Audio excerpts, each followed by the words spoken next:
Good morning, Professor. Good morning. So give us just I don't know 3 lines on a 2,000 mile trip. How long did you travel by motorcycle this last time? Gosh, I should calculate it, but I think it's less than 5,000 miles, but I think it was more than three. Was it Uh, really more than three, all the way across America? You went all the way across America in a week? well, Miles. I started out by going sort of north into, uh, um, Burns, Oregon, way out in eastern Oregon, and then across Idaho to Pocatello. And then I went up and visited Hiram Lewis, the historian, and Rexburg, and his brother Verlin was there. So I got to say hi to Verlin. And then from Rexburg, I went over to Grand Teton National Park, and Lucky.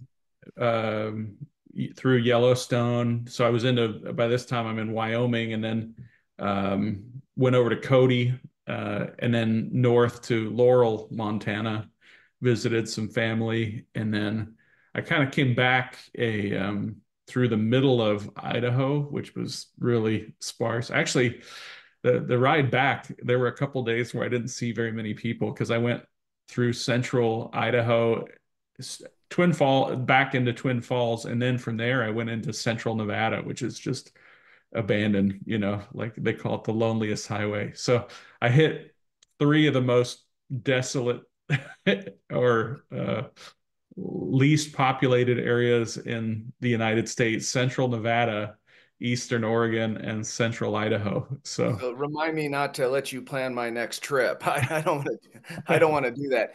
Give us one line on something special about America or people in America that you learned. Anything stand out, and you can do two if you wish. But Well, I guess it always strikes me that everybody's so nice. Yeah, because I try to stay in smaller motels or sometimes hotels, and then I usually have breakfast at a diner somewhere and or lunch, But no matter where you go, if you're riding solo on a motorcycle, strangers talk to you, and you end up hearing what their stories about whatever uh everybody seems to have like a story they want the outside world to know about, uh, and tell me what's great about where they live and why they like it. And no country western song stuff though. They don't give you some heartbreak or no, it is interesting being from California and visiting places, because every place, as soon as you say you're from California, especially they'll say like, "Oh, you're the ones who are driving up our housing prices. All right. you people from California have moved out here, and now We've been everything's so sitting in expensive." So Colorado for 30 years. yeah, I mean, I remember hearing that in Colorado and the early 2000s. So Yeah. uh, pretty common. But the other funny thing is that I try to tell them like, hey, houses are the same prices in California. It's not really, uh, it's not cheap to do that anymore. Like housing prices are high everywhere now. So, although I guess they're coming down because of interest rates, um, Pretty but yeah, high. the other thing that's spectacular is you realize just how big the West is. And when people talk about the environment, and you have no idea what you're talking. Most people have no idea like the scale of what they're talking about. I was in Laurel, Montana, and I just saw this big refinery, and I was just thinking like this thing is just huge, and how much space and the I don't know. It's always hard to process after a long ride like this because you're taking in so much, and um, but um, America is huge. I do always come back with an appreciation of the national park system. I mean, I hit um, I don't know how many national forests I went through. I probably went through 20. you Right. know, so many that I didn't even stop. But um, going through, because I went over via Reno Tahoe, that the 80 pass over to Susanville, and then but I hit countless national forests. But going to Grand Teton, going to Yellowstone, and then coming back via Yosemite, just those three are just so spectacular. I Yeah, mean, and I don't even want to ask any questions. And the reason is because I've been to, oh, I don't know, 22 countries, I think, and 36 states. I have not been to any of those where you just mentioned. I've been to none of them, and they're like oh, closest to Colorado. It's just I have not seen those. I that can't. is a crime because I mean that that section of America from sort of eastern Idaho to that to actually just sort of north of you've been to Durango though, right? Oh yeah, Colorado. I've been to Durango a Okay. lot. Yeah. Like that section of America, that Montana, Wyoming, um, eastern Idaho is just it it's awe-inspiring. I I mean, gotta do it. in a way I'll that's very different than Colorado. Like when I lived in Greeley, I used to go to Rocky Mountain National Park. I mean, almost every weekend. I've probably been there 200 times, but and it's beautiful. Um, but like, there's nothing that compares to like sections of I mean, stuff that isn't even national park. Maybe that was the most striking thing was I was going up north from Cody, Wyoming to Laurel, Montana, and I was going through these areas that are not national park. It's just this is how these states look, and you're looking around huh? just it's just it seems like you're on another planet. It's so beautiful. And that's why the Hollywood actors and actresses are all buying millions of acres up there, right? Yeah, yeah, and then the other thing that I guess another thing that is always striking is how much culture, and maybe this is a bigger, deeper point, but how much culture determines um, how your place looks.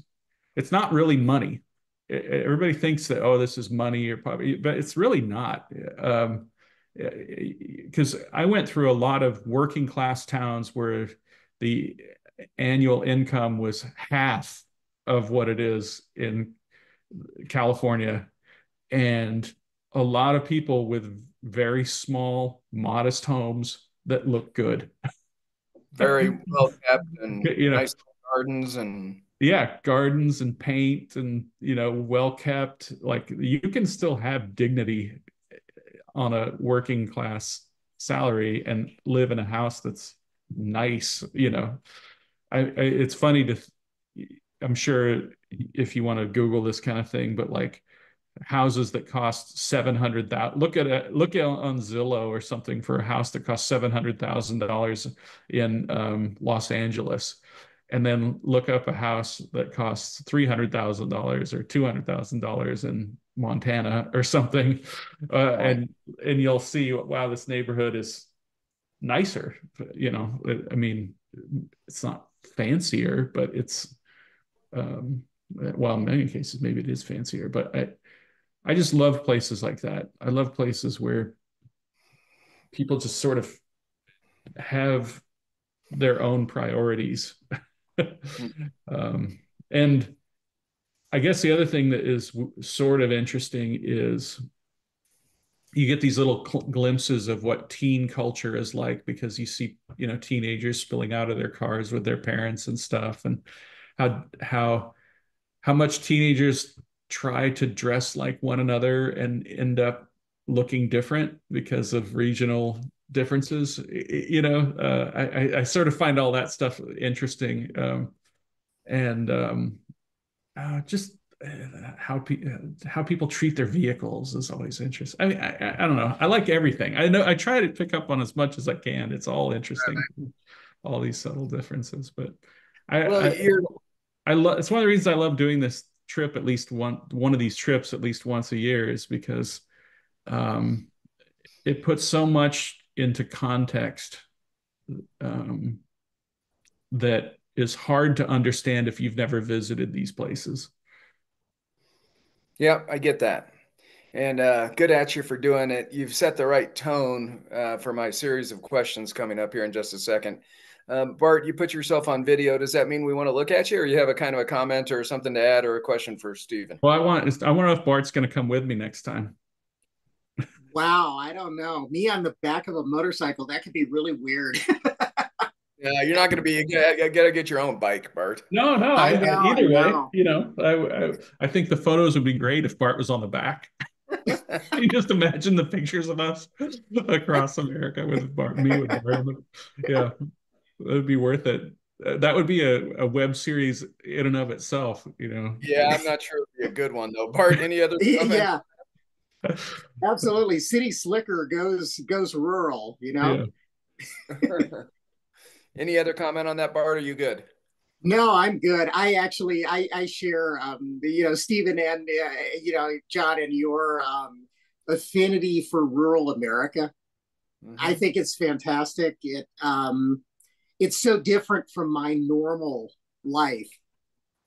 But that's not the only reason I like it. I like it because it's almost like you can get your arms around it and Yeah. you can understand why people are kind of doing what they're doing and why they like being there. And I think that's really fantastic. Yeah. It's true. It's a place where it feels like you have just a little bit of breathing room, a little bit of Yeah. space to orient your values. You know, Okay, now you finally made a perfect tie-in. I did want to have a tone that's different than the current screaming going on online and in media about Project 2025 and Biden's ability to process information and communicate it back, and the RNC coming up here. And I wanted to have a different tone than just this, that team is horrible. And we hate that other side. And I get it. I've been involved in campaigns a long time. I get trying to grab onto little pieces of information and make the other side look at in its worst possible light. I get it. I'm just not sure it's particularly effective. Um, so anyway, that's but you've got the right tone for me on how I'd like to converse about some very controversial topics. Go ahead and yeah, respond to yeah. my I was just going response. to say it's not. It's all fake. You know, the idea that there's this thing called Project 2025 and that we should all be talking about it is completely absurd. You know, like this is a an online bubble of zero burger Well, does it social come media. does it Uh, come into your life though too? I mean, my whole feed was just flooded with all my liberal friends aghast at 2025 and media yeah. talking about. I mean, it's like nothing else is going on I guess besides Biden.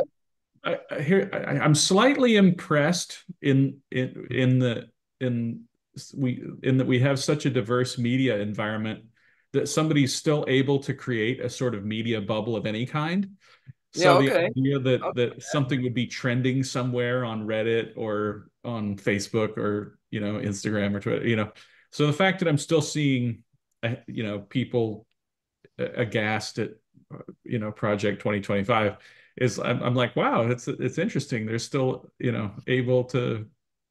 But if you think about this, like, how many think tanks are there, uh, and or political action committees in America?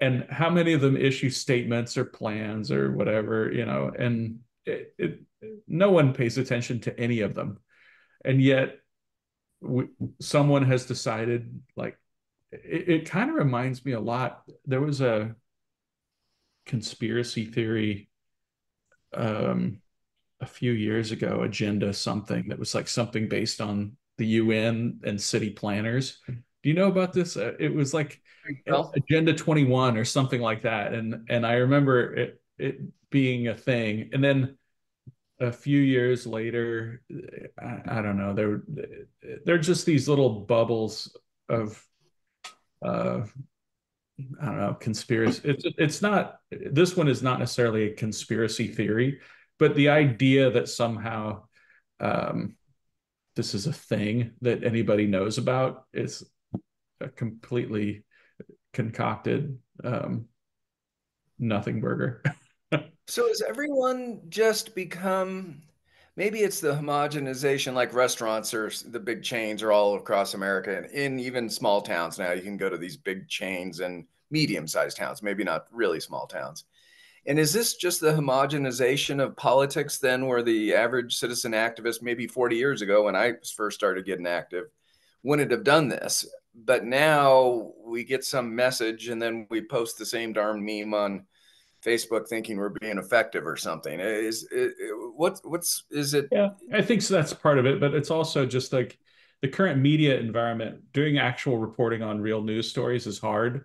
Whereas if anybody gets to have a take on one of these bubble stories, and and then they can all be sort of clickbaity and enrage somebody, and so it's the world's easiest story to write about like this. So people do, and you just hope that you get a little bit of the rage machine to drive some traffic your way. Yeah, so I guess we're horrible marketers for our podcast because first we talk about a lazy motorcycle trip around nowhere in the United States, plus some beauty and good people. Then we switch to, well, let's not be a rage machine. Let's just kind of think through issues. No one wants to listen to this, do they? They want, No, yeah. yeah, darn it. I mean, there's a Well, reason why that stuff is popular. Like it's the same reason bumper stickers are popular. yeah, okay. Well, we're gonna proceed anyway, even though this might not be catchy, but because maybe somebody will find it and they'll think through things a little bit more rationally than just let their emotion take over. Big picture, um, party platforms, changes of party, because there is a change in America going on. Um, well, I'm not sure of America going on, but there is a change. Um, can you give us some history? And we've talked about this in previous shows, but Sure. can you give us some history of evolution of political platforms and principles and parties? Take us back and kind of just lead us through some major things to think about. Sure. When the country was founded, we didn't have political parties, but there were factions. And the first sort of important factions arose out of debates in the founding. So you take something like the Declaration of Independence, and the Declaration was intended to be all of the things that everyone agreed with. And if essentially everybody had a veto over the Declaration. And so, for instance, the anti-slavery section of the Declaration of Independence was taken out, not because a the majority disagreed with it, but because one or two people disagreed with it. So when you read the Declaration, you really should read it as, like Jefferson said, it's an expression of the American mind. This is all of the things that define what an American is. And then coming out of the Declaration, though, the first government failed, the Articles of Confederation. And so these political divisions came about almost immediately because, what do we replace it with? And the first factions were the Federalists and the Anti-Federalists, the people who wanted to ratify the Constitution and the people who didn't. But all Americans, and we can say all patriotic, but that it just means that you're disagreeing on how to implement the ideals of the Declaration. And out of those factions, we get into at least a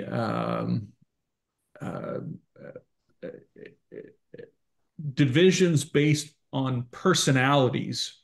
And the sort of classic division is Jefferson versus Hamilton. People who were siding more with Washington and Hamilton as opposed to Jefferson. And Didn't Hamilton say some pretty nasty things about Jefferson? Pardon? Didn't Hamilton say some pretty nasty things about Jefferson?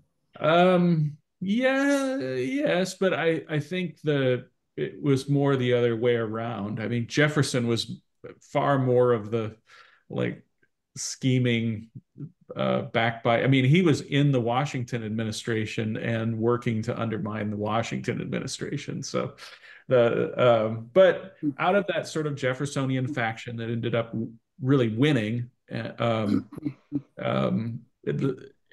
we begin to have some sort of ideological differences within the followers of Jefferson. And it eventually comes to a head with the presidency of Andrew Jackson. And there were people who were looking to form political parties who used the popularity of Andrew Jackson to create the first political party. And there, in essence, people were trying to put together political parties. Martin Van Buren in New York and James Buchanan in Pennsylvania were trying to create political parties, but they really couldn't do it with somebody famous to attach their movement to. So the ideals were already there, that they just didn't have the sort of personality. And so Andrew Jackson became the personification of the ideals of this first political party that was arguing for solving more problems through democracy. And at first, that was considered an insult. They said, "Oh, we know what you are. You're just you're a Democrat." And they said, "Yes, we are." And thus, their name arose out of an insult, because they had always been known as Jeffersonians or Republicans or the Republican Democratic faction or whatever. But the idea was that they wanted more power to devolve to the majority. It was really a majoritarian movement. And then the opponents of Andrew Jackson sort of formed into the Whigs, and they called themselves Whigs because Whig was the name of the group of people who opposed royal power. And they were saying that essentially Jackson was using the power of the majority to act like a king, King Andrew. And so if you oppose King Andrew, then you're a Whig. And so the Whigs didn't really have a unified governing theory as much as they were defined by what they were against. And then because of that, they didn't really have an answer for slavery. And when the big crisis came, and you had sort of had to finally decide how to handle the issue of slavery, the Whig Party collapsed and the Republican Party was formed out of these, people who had come up with an alternative solution for how slavery should be thought of under the Constitution. But thus, from 18, it depends on who you want to give credit to, but 1852, 1854, 1856, somewhere in there. By 1856, you have the same two political parties that we have now, and they have the names. And so did that last fairly? Can we skip the next 150 years then? Well, in a sense, I can summarize it by just saying one thing, which is that political party platforms mattered for a long time. And then they began to cease being important. Sometime, I guess you'd say, in the 1990s, but the person who really kills the political party platform, or we can certainly declare it dead, is that the platforms are dead Trump essentially stops issuing them, and just says, we don't need to have a fight. Let's just do the same one over again. And then this time they didn't even they just issued like some bullet points. Well, that was 2016, yeah. Right? Yeah, and but this year they didn't. If you look at what they did this year, they just issued this like statement that's like 3 pages of bullet points or 2 pages of bullet points. Interesting. Because I haven't looked at it this year, but they haven't had a platform in 2016 and 2020. Yeah, they really haven't had one. Yeah. What's that? Because the party has no I mean, this is what the Lewis brothers are kind of pointing out, is that the parties don't have any institutional memory, any ideological meaning anymore. They're essentially both liberal parties, liberal left parties. They are issues based, not principles based. So I guess if I were it's a proud Republican, I'd say like FDR won. We essentially have two New Deal parties that simply are arguing about, I don't know who the enemies are. I don't usually do this, but I got to interrupt. You mentioned Hiram again, which you mentioned superficially when you were traveling across the country on a motorcycle. They're friends. Why'd you bring it up now? Give some context to a future listener. Well, Hiram and Verlin Lewis are the brothers who wrote the book, The Myth of Left and Right. And one of the arguments that they make in that book is that these terms, left and right, are essentially meaningless labels that are just sort of a basket of things that don't really have any meaning on a sort of political spectrum, certainly. And I would even take it a little bit further than they do and say, because one of the other things is Jonah Goldberg has now said he believes in the horseshoe theory of politics, that the left and the right have bent together. And I just say, no, there is no horseshoe even. Like it's just essentially, and I guess the first divide I would argue is between people who want to argue about issues as opposed to principles of governance. So I always say, like, what I am fighting for first and foremost is the preservation of the American system of government. So that would mean, if we were talking political philosophy, that essentially I'm arguing for the extension of classical liberalism as instituted in the American political tradition. That in some layman's terms, because even well, with I'll contrast it with that guy we had a couple of weeks ago who said that who was Alex Cranberg, is that right, guy? yeah.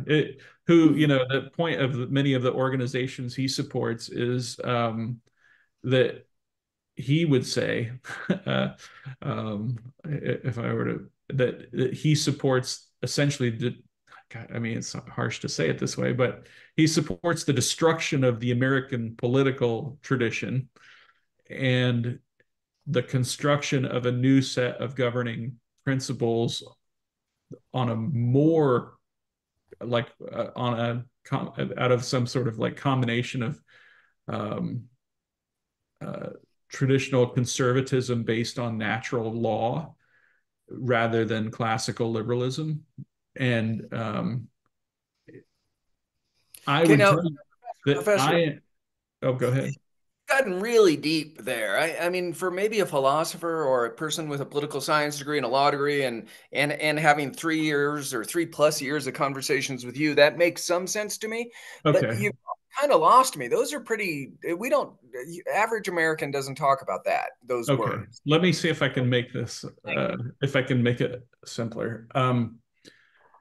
So I, as an individual person, I might have as my personal political beliefs conservatism, traditionalism, the idea behind Chesterton's fence, which is that you don't tear down a fence until you can tell me why it was built in the first place.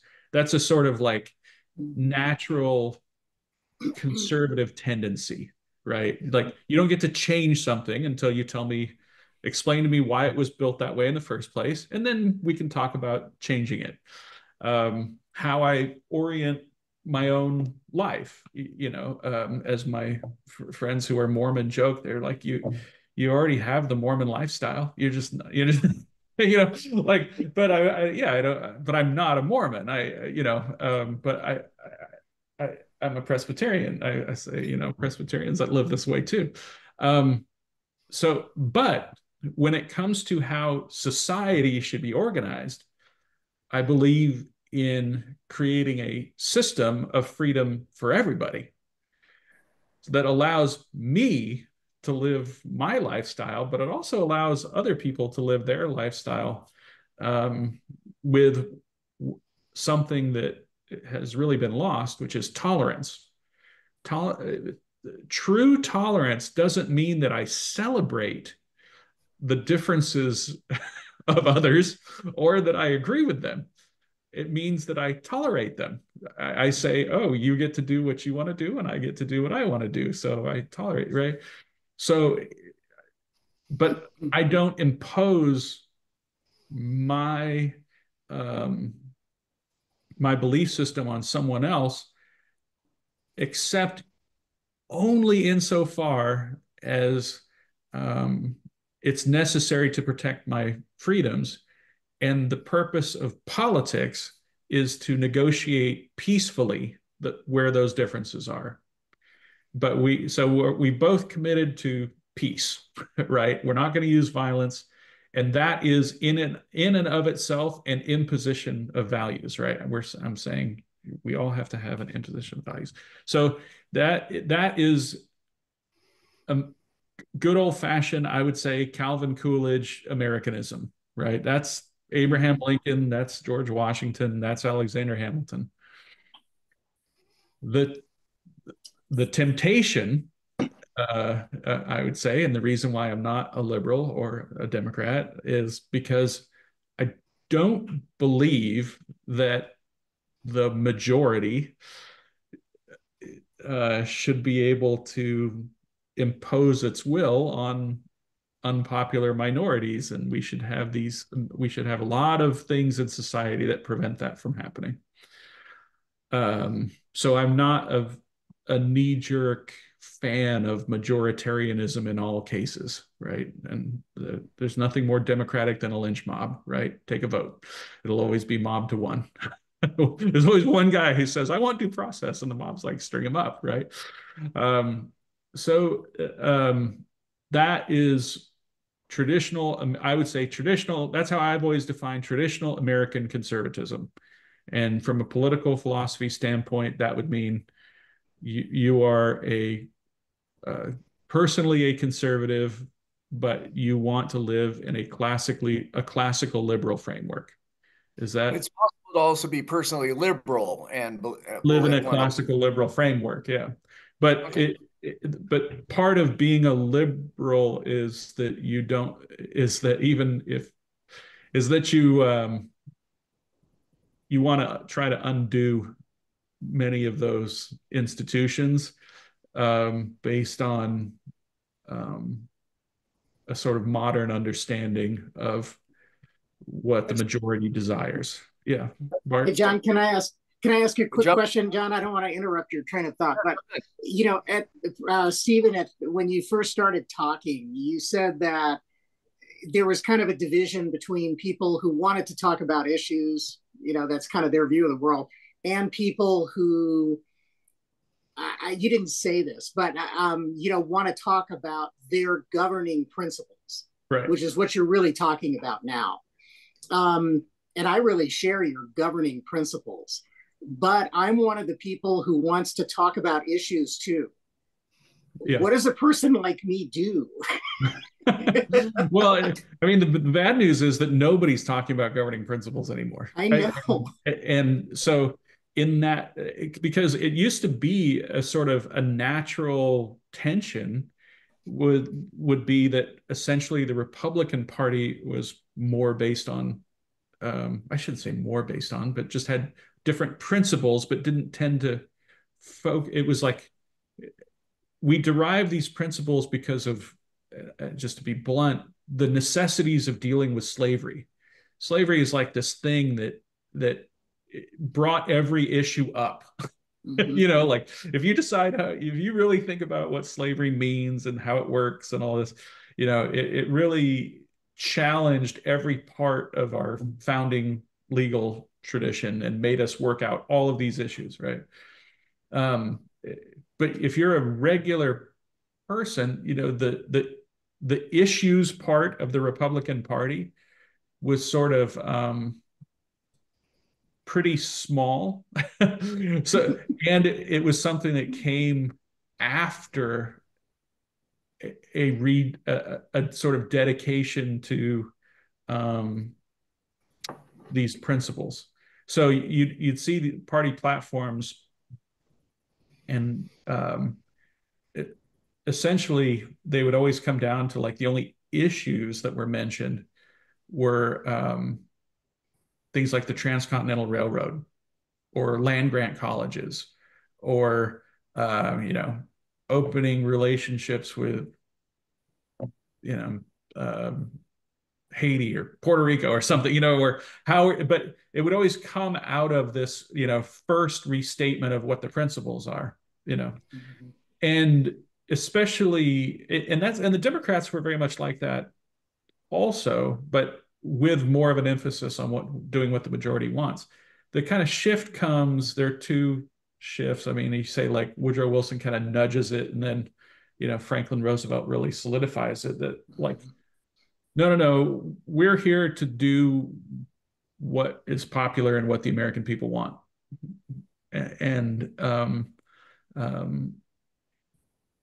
so especially in the middle of the 20th century, you see this real split where party platforms are looking a lot more like like heavy, still talking about principles of governance on one side, and then an ever increasing emphasis on issues um, with the others, and to the point where I would even in the sort of like 50s, 60s, even into the 70s, I would say like Republicans are focused on principles and Democrats are focused on issues. That was kind of true. Um, the creep begins with the sort of conservative intellectual movement having an influence on the Republican Party with when Reagan and his faction comes in. And then when the left comes in to the Democratic Party starting in the 70s because of Vietnam. And then, so, in a way, the seeds of the next change are going to happen between the 70s and the 90s, where you see more people who are actual leftists in the Democratic Party and having a real influence over the party. What's a normal person supposed to do? I guess, just realize that you're somewhat politically homeless. I mean, you do your best. Yeah. Because Well, we're probably three different versions of the political homeless. I think so. Yeah. Yeah, But we're because I look at I look at the sort of principles. I mean, even Trump's wacky little, this is why I wish Jake was here, his little, 2-page PDF of bullet points. If I'm reading generously, I'm sure there's like a third to a half of it that looks fine. I I don't, missed that. Are you talking about his platform or Trump's I issues guess I don't know if they're calling it a platform, but it's like what's standing in for what used to be a platform. Okay. Um, So, but I haven't seen those yet. Is it called something or is it in the last week? yeah, I don't know. Probably maybe Bart can Google it and find it. But Okay. I Yeah. haven't seen that yet. I don't what's think. that? Yeah, and then as far as the Democratic Party is concerned, a lot of the sort of rah-rah rhetoric of, you would find, you'd say, okay, I agree with much of this. And even that guy, Alex Cranberg, who we had on, as I was looking through, the institute for whatever that he was involved in, the first 7 things I agreed with. It's those last couple that are a deal breaker for me. But And those, the ones that are probably most important are the ones that are more authoritarian bent, I assume. well, the I am a patriotic American, and that means something. It means that I love the principles of the founding, that our founding fathers, sort of did a pretty good job of identifying the right balance and how to negotiate between um, your rights to be left alone and your right to get things done in government with others. Um, and I don't think, and anybody who wants to destroy the government of the United States, I'm against it. If it's kind of like I used to have my students read the communist, manifesto, and they would always come back and say, oh, this is nice, free textbooks. And I was like, yeah, there's more to it than just the free textbooks. Like um, there are some deal breakers in there. And so anyone who wants to destroy the idea of property as it was conceived and understood by our founding fathers, anybody who's on the actual left, is calling for the destruction of the United States. And you can be a nice person, but I'm never going to agree with the destruction of the United States. And somebody who wants to, replace our current government with a government based on Catholic law with a king. Um, I'm sorry, you can have a lot of nice ideas about tradition, but that's just kind of a deal breaker for me. Okay. Bart, did you find it? I did, and I just put it up. Okay. I think it's amazing that I was able to do that. I've never done that before during the middle of a Zoom. Yeah. But if you click on that, I think you will see the platform. And you're right, Stephen, it's pretty short. Yeah. So it's got those like 20 bullet points, Kind of, yeah. I have to see. I don't know. But it's up there for the interest of our viewers. Yeah, thank you, Bart. Yeah. So, Professor, I'm both intrigued and dismayed almost simultaneously over our current debate.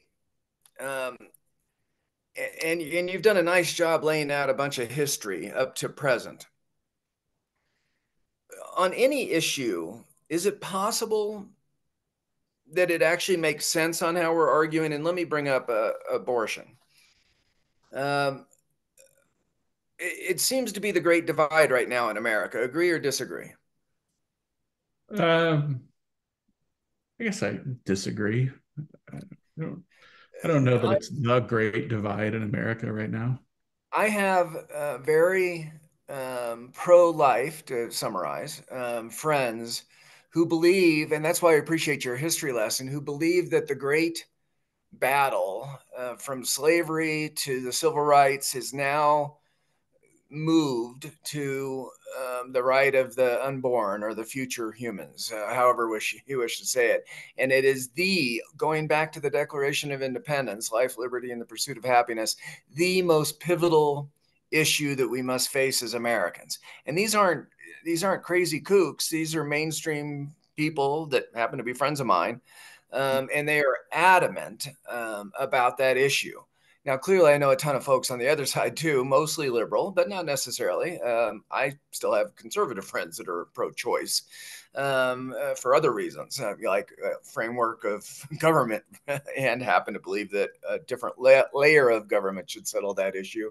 States, i.e., they weren't in favor of Roe v. Wade, or even going to my extreme that I believe the individual/family is the lowest level of government and should decide some of these things. To me, I see it permeate almost every issue. Am I just in a weird clique of friends that really like debating abortion? You don't think it's a keystone? Oh, I do. I would just maybe put it a little differently. I would say that it's probably still the issue that has the largest number of people who for which The issue is a determinative veto. How about that? Is that using too many big words? Like, Yeah. so I want to be, I want that, in other words, that there's no other single issue that will lead a person to say, I will never consider voting for this other person. And I will say that that's probably still true of the sort of contemporary issues. Now, frankly, if we were, I can think of a lot of other issues that could be bigger, but they're just not really being Okay, debated. so we do generally agree that it is a huge issue, and it will be so in this election.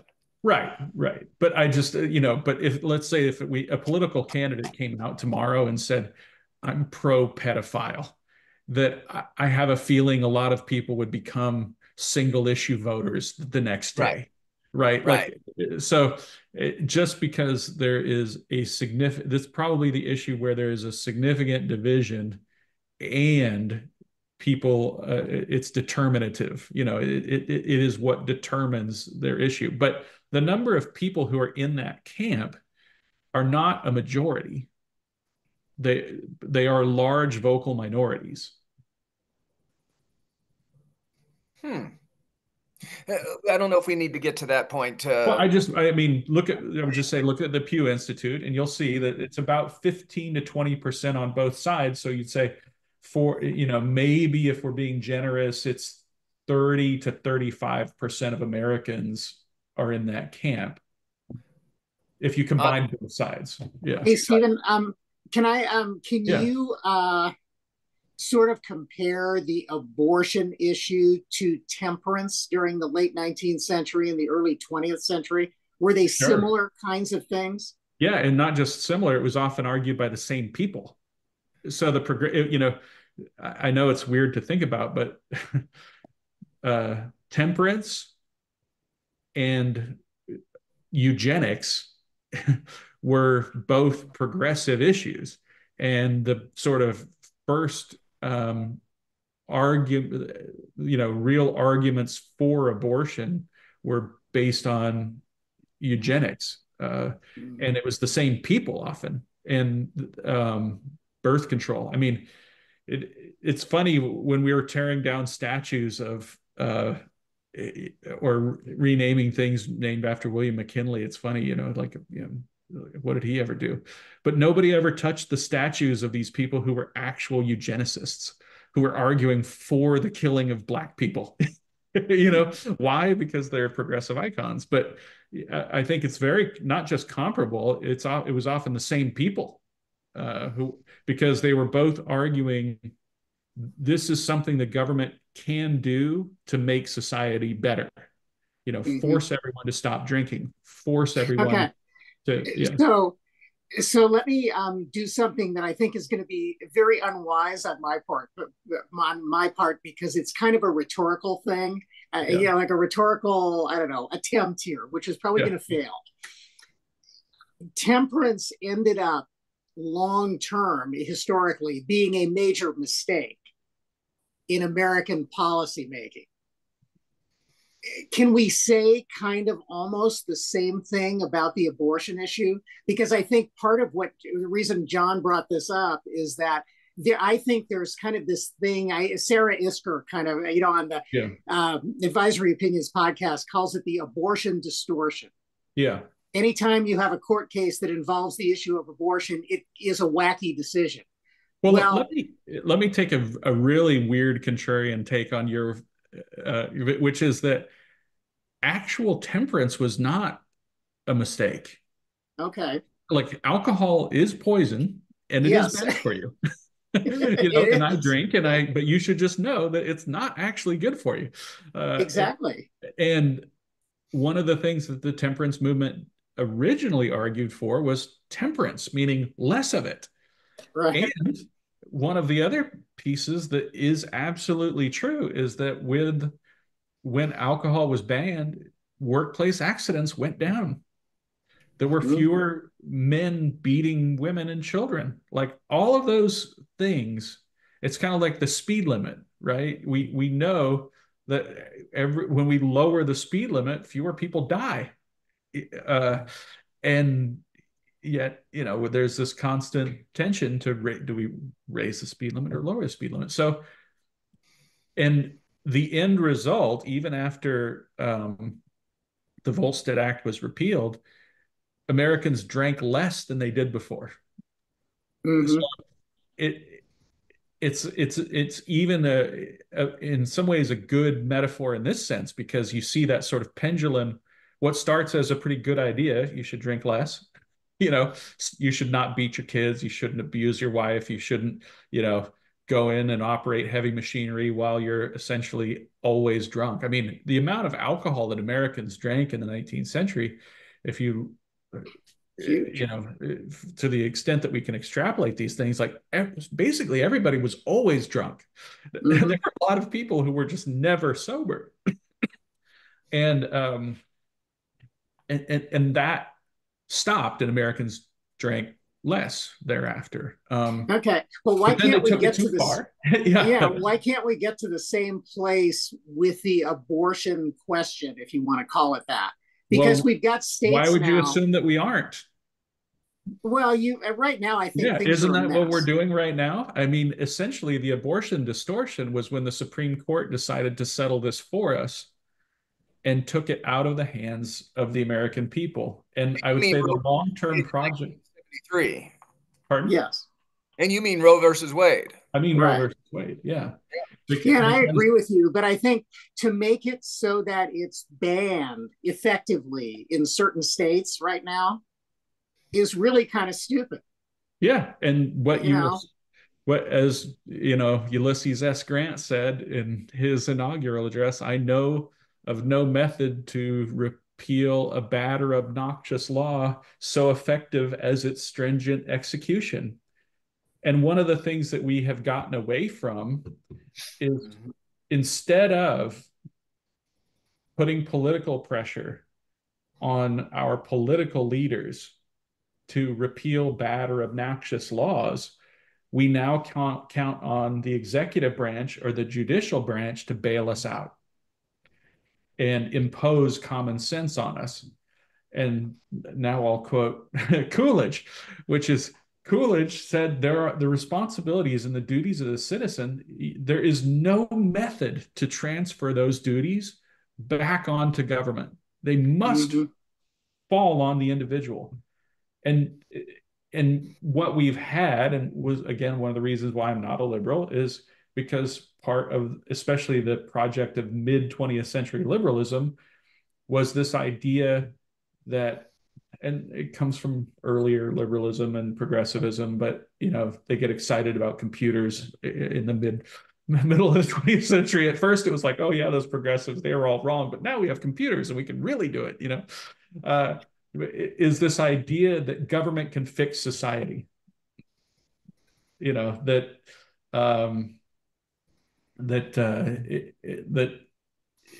that we can actually teach people how to live their lives, uh, and that is something that can be transferred onto the government. I always put it this way, that the government can create the preconditions for a good society, but it cannot actually create a good society. You know, I think that we all have kids. It's sort of the same way with kids. Like, I can create the conditions for my kids to grow up and be happy, but like, I, I'm not the only influence in their lives. And so all I can do is create the sort of preconditions, or to use the old maxim, you can lead a horse to water, but you can't force him to drink. And the sort of project of progressivism and liberalism was that you take the horse's head and shove it underwater until they drink, like, and say, drink, you end up drowning the horse. And then you end up with a dead horse, and you say, well, we need a government program to revive drowned horses. Like, I don't know. I think the government should be building troughs and filling them up with water. It's just that last step that I where you take the horse's head and shove it underwater. And that's where I say, like, no, that's where I get off. We can build colleges, we can build universities, but we can't actually make people value learning. That still has to come from society. And that's the old Coolidge Eisenhower Republican Party is no, hey, let's build some schools, let's build colleges, let's build roads, but we can't actually make people live good lives. Uh, you can't transfer that onto the government. And the same is true of like abortion, like um, or I guess any political issue. Like, um, what is it that makes? Because I don't think the vast majority, something like 90% of Americans, would agree that like abortion kind of shouldn't be used as a form of birth control, and they agree but they're for it in rape, incest, life of the mother, health type things, right? Um, and those numbers have held pretty steady for 70 years. you know, um, you would never know it by looking at our legal or political history. Um, but uh, it, yeah, the idea that somehow um, you can force someone to value their own child, like actually the government can't do that. So that's why one of the things I opposed in the George W. Bush administration, this is something that I'm sure we've all forgotten about, but they wanted to have a government program to like encourage abstinence. And I was like, I'm against that for the same reason. Like uh, I don't want a government bureau of abstinence, and I don't want a government bureau of abortion. We used to always joke that people wanted the abortion van, that would have sirens on it to come and deliver free. Some people would not be satisfied until, you know, there's a 911 type number that can get you an abortion in 15 minutes in a van in your driveway, for free. And then once that's done, then no, you get we're going to pay you to get one, like, in other words, when you go down this road of defining yourself by these issues, no matter what they are, the cause becomes a career, in the words of John McCain.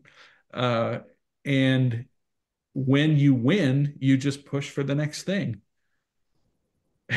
and say, oh, well, all we wanted was free college. Well, now you've got free college. Well, now we want to pay you to go to college. And those desires are a bottomless pit. There is no dollar amount that will ever satisfy it. It will never happen. And it will never resolve any issue of human happiness, because those can never devolve to the government. So, Professor, I've been listening as well as asking questions. I've been listening to the conversation, and a reader or a viewer would have to read between the lines to find the theme of it. And you gave a delightful history, but the whole sequence, and I'm sure you could either critique me and go, well, you're a lousy facilitator, John, and you didn't narrow the conversation, or maybe we needed 2 hours rather than 1 hour. But let me give a couple little handholds for people to hang on to, and then you tell me what another theme that is worthy of further pursuit. One is you can debate or discuss very controversial issues in a fairly non-emotional way, and we've tried to do that for, I don't know, three or 4 years of these conversations. Second is that you should try to put whatever issue is in some kind of framework. So by example, Project 2025, we hate it. Well, what do we hate about it? Or what is it? And then what does it stand for? and absent campaign stuff. I get the just slapping stuff and making it sound evil, but I don't understand why most of us want to go into that mode. So I'd like people to slow down and have a framework where to put it, to some context on where to place how they'd like their government and how they'd like society. And that has come out, I think, through this conversation, but you'd have to read between the lines. What would you like to, because we're already over time, what would you like to put out today when we're watching the RNC this week, and how people should think about this election? Weave a little bit of these threads together. Well, I agree, I guess, with the two big threads that you laid out there, that once something becomes emotional, you're no longer actually discussing the issue. You're probably describing something that is so deeply personal that it has more to do with you than the issue. My friends and I used to always joke that, like, anytime somebody was yelling at you, all that they were really saying is, like, my father couldn't show me affection. Whatever you're actually saying, what you're feeling is something that probably has to do with, one of your parents. And then the other thing is that in any issue, like, try to give yourself a little context, which is to say, if this is something that you are for or against, just run a quick hypothetical and say, okay, now I'm going to replace the words Trump with Biden or Biden with Trump, and ask yourself if that's a power you want the government to have. So I would say, I'm going to pull up this, whatever this thing is. Seal the border, stop the migrant invasion, and it's number one. And you're just like, okay, do we want President Biden to have the power to deport anyone he wants? Like, is that a power that you would like to give Biden? And I think you would say, oops, no. Because number two is carry out the largest deportation operation in American history. End inflation. I would say, would you like President Biden to end the idea of a free market in America? And people would say, oh my God, no, I'm against that. Well, then why are you for it when Trump does it? In every one of these issues, ask yourself if this is truly the power that you want the government to have. And what you will realize is, and if we want to, maybe next week we'll do it with the Democrats, because I don't know if they've approved it, but I can point this out with the Democrats as well. That you say, give Trump this power, right? Or if you're listening right now and you're like, no, that's absolutely not true. All right, person who thinks it was okay when Joe Biden tried to forgive student loans, like, would you be okay with giving the president of the United States the ability to wave a magic wand and forgive the tax burden of all of his political supporters? Like, is that something you would really support without any review from Congress or the courts? And you'd say, no, that would be absurd. And you would want President Trump to shift the tax burden of the United States only to Democrats? Like, of course not. Anyway, so I would say, a pox on both of these parties for essentially becoming mirror images of one another. They become defined by their enemies. They don't know what they're for anymore.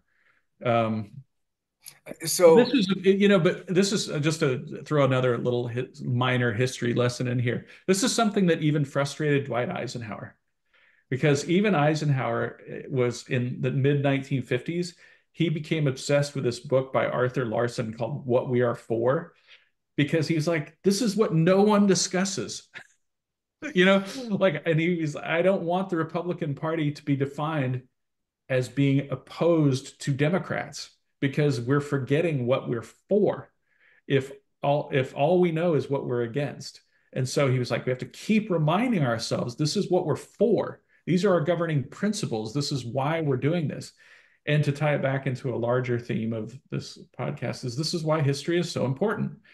Because if you have no idea who you are or what you believe in, you have no choice but to become defined by what you're against. Like, in essence, both political parties, by forgetting history, have become parties of reactionaries. It's a good way to end it. You've not only put some threads together, you put a super highway of issues that we can ponder for future conversations. We need to do better as citizens, and the way we do that is by voting. And if you want to give money, you do that. If you want to be better, you organize some other people to vote along with you, whether that's formally or informally. There's lots of ways we can be good citizens, but unfortunately, we're demonstrating some poor ways to be good citizens. But, I thought about this because you always ask me, like, what's something we can do? And I was like, you know what I should tell people to do is donate money to Congressman David Valadao. He's the only person I've ever met who, like, to me, fits the ideal of how a congressman should act. And I'm like, I still feel good about donating money to him. I don't know if I've done it lately. I probably should, but like, I need to say, if I'm voting with my ballot and I'm voting with my dollars, like, I need to continue to support the one guy I know who happens to be doing this. Like, he's just I feel like he's all alone in the world, floating out there as a that's a good practical reminder, and thanks for that. I'll even consider doing that. Let me look him up a little bit more. Is he too powerful to ever come on our conversation? I don't know about too powerful. I mean, he's a busy guy. He's a congressman, but we could ask. Yeah. I know lots of Congress people. Yeah. Let's consider that. Bart, are you still on? I don't know if he's on or not. But Professor, food for thought. I think a lot of people are confused about issues and policies and principles and platforms, and Yeah. this, if they come and listen to the show, it might give them some handholds to go down a better path. Another path. I'm still thinking most people are confused about what a conservative Supreme Court actually means. I think most people think they're just these justices are in President Trump's pocket, and I think future will prove that to be wrong. I think Yeah. the people that are in that conservative Federalist Society kind of viewpoint, I don't know if they have much to have anything to do with Trump, actually. That we'll see. Time will tell. But I'm actually fairly confident in the Supreme Court right now rather than aghast. Me too. And so one of the people that I'm thinking about bringing on is a longtime friend of mine, Gail Norden, who's the former Attorney General of Colorado, founding member of the Federalist Society, Oh, yeah. Secretary of Interior. Yeah, that's where I remember her from. She was big time. Yeah, Gail's tremendous, and she might be able to give us some good insights on that. Yeah. So Art would play a good role in that, and I think you'd enjoy meeting Gail. I would love to. Actually, believe it or not, she was one of my heroes back in the day. Oh, you're kidding? Oh yeah, I remember her. Of course, yeah, she was somebody who I really loved and admired back, and because she was she was just, when I was first getting politically active, she was one of the kind of guiding lights, Yeah. especially in that mix of like politics and intellectual movement. And, she was one of those people who was, she was at the sort of intersection of a lot of things I was interested in. She's one of the smartest people I've ever met, and I'm going to make you jealous now. In her first campaign for Attorney General in Colorado, I remember stuffing envelopes and licking them. And there were 3 people in the room: me, Gail Norden, and her fiance, John Hughes. There's only 3 of us. I mean, it was a small campaign. She was just starting out. I from the beginning and visited her in her office in DC. Well, you see if you can get Gail Norton, and I'll see if I can get Valadao. Deal. And Bart, you've got a pretty critical role if we get both of those. That's it for today. We've gone way over. Professor, thanks so much for your time as always. And Bart, thanks for your good at it. Yeah. Have a good day, John. Good questions, especially. Yeah, thank you, Bart. It was great. Well done, y'all. Okay, talk soon. Yep. Okay. Bye.